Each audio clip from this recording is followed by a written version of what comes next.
Beware of false prophets who come disguised as harmless sheep, but they are really vicious wolves.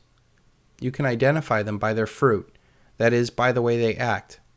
A good tree produces good fruit, and a bad tree produces bad fruit. A good tree cannot produce bad fruit, and a bad tree cannot produce good fruit. Just as I can identify a tree by its fruit, so you can identify people by their actions. I am sending you out like sheep among wolves. Therefore be as shrewd as snakes and as innocent as doves. Jesus Christ. The foundation of all mental illness is the unwillingness to experience legitimate pain. Carl Jung. Hurt people hurt people. When people deny pain, we form mental delusions, justifications, and rationalizations to protect the ego. These delusions shut down their emotions for themselves in order to protect the ego, and in turn shuts down their emotions for others. As a result, these people lack empathy and view happiness not through the emotional involvement of friends and family, but through material wealth and control over their environment through the manipulation of others. A social predator is a person with an antisocial personality disorder, manifested in aggressive, perverted, criminal, or amoral behavior without empathy or remorse. Deep down, we know if we did something wrong. We lose sleep, we feel sick, we wrestle with our emotions. But social predators don't have that problem. They can commit antisocial activities and sleep like a baby. They lack empathy for anyone, much less their victims. They have built a bubble in their mind that justifies all of their actions. This is why juries acquit the most obvious criminals, because they cannot believe that someone is that cunning or that unemotional. This is also why lie detectors don't work on those that are so evil. Their heart doesn't skip a beat or sweat when they are lying. It comes to them as natural as breathing. Social predators, or psychopaths, wear the mask of sanity, and in order for a psychopath to function in society, they must mimic those that they wish to be friends with. They act perfectly normal on the outside, but underneath there is tremendous psychological disorders. They recognize that they are different from everyone else. They even view themselves from a distance. That distance is quite similar to a predator in nature stalking its prey. They also have the ability at a very early age to spot other psychopaths. This self-awareness shows a mental and emotional disconnect that they have. They have no conscience and they have no guilt. They feel entitled to do whatever they desire. The psychopath must fool society into accepting their behavior or deceiving them into believing that they are doing God's work. We naturally reveal our sameness to avoid rejection to everybody we meet. We call it relating to one another. In nature, birds would peck other birds to death if that bird had any wounds or blemishes that differentiated themselves from the flock. In the past, strangers were not welcome to the tribe. Unless you were able to prove to people that you were like them, it could mean death. These social predators use this same principle to show their sameness to take advantage of an unsuspecting herd. Sam Vankinen is a self-confessed criminal psychopath that wrote Malignant Self-Love and was the subject of a documentary called I, Psychopath. I like to present a facade of the self-effacing, modest person. I call it in my book false modesty. It's very works. It gives other people the impression that I'm underneath it all, I'm human. You are human, aren't you? I firmly believe that you want to believe that, yes. Firmly believe that. The vast majority of psychopaths, like an iceberg, are under the water. And like an iceberg, they are inert. They do nothing. They're just there.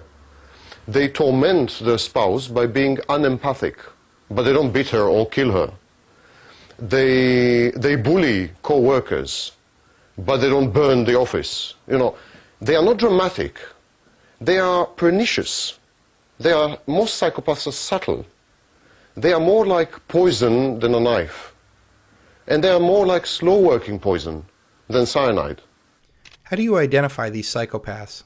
Here's a checklist that you can use to identify the people that are in your lives and those in power. Do they have glibness, superficial charm? Are they callous, lack of empathy? Do they have a grandiose sense of self-worth? Do they have a parasitic lifestyle that provides no real tangible value to humanity? Do they have pathological lying? Do they live an impulsive lifestyle? Are they cunning and manipulative? Are they irresponsible? Do they lack remorse or guilt? Do they have many transitory relationships? Are they emotionally shallow people? Do they show criminal behavior? Do they have the failure to accept responsibility for their own actions? Do they need constant stimulation, and are they prone to boredom? Common psychopathic delusions include that they are superior to the victim, that they deserve whatever they want, that everybody else is crazy or wrong, they have delusions of grandeur, they would say, why don't they just listen to me? They see everything as a means to an end, might makes right, or that they're just separating a fool from their money. How do psychopaths work in society? Psychopaths study victims by asking a lot of questions showing interest in the victim. They do this not because they care, but they are trying to see how best to take advantage of the victim, like a cat to a mouse. They then mimic the victim's values, image, tone, and interest. They come on strong, showering the victim with compliments and engaging talk. At work, they're the model employee, or devout followers, or selfless public servants. How many times have you heard the interview with the neighbor saying, after some crime, he seemed like a normal guy, and on the outside these people do. But these social predators lack empathy, love, and compassion.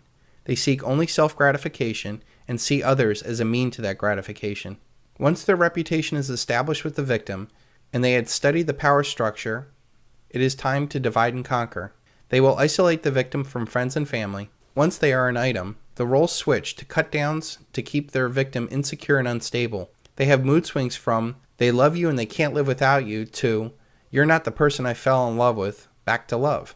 One key way of identifying these social predators is watch how they treat others in public, waitresses, children, former relationships, and older people.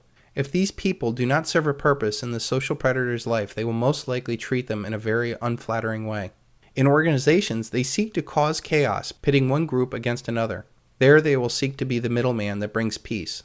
Finally, once in control, the psychopath uses fear and tyranny to push out the strong, independent people out and keep the rest of the weak ones in fear as the inmates run the asylum. He's angry that some traders were driving down his stock price. But what I really want to do is I want to reach in, rip out their heart, and eat it before they die. I think in the tape there's a sort of nervous laughter in the auditorium. I think that sort of reflects quite a lot about how people within Lehman saw Dick. On the one hand, it sounded at one level amusing, and then you sort of thought to yourself, I suspect if you were in that audience, the really scary thing is he sort of could probably do it. In a large organization, once a psychopath is in charge, workers' benefits or jobs will be cut while they are asked to sacrifice more. They will be closely monitored and often reviewed. You're fired! On a national level, the threat of constant war, encroaching government power, and the end of justice makes people either despondent or creates other psychopaths. A nation of sheep always begets a government of wolves. Edward R. Murrow.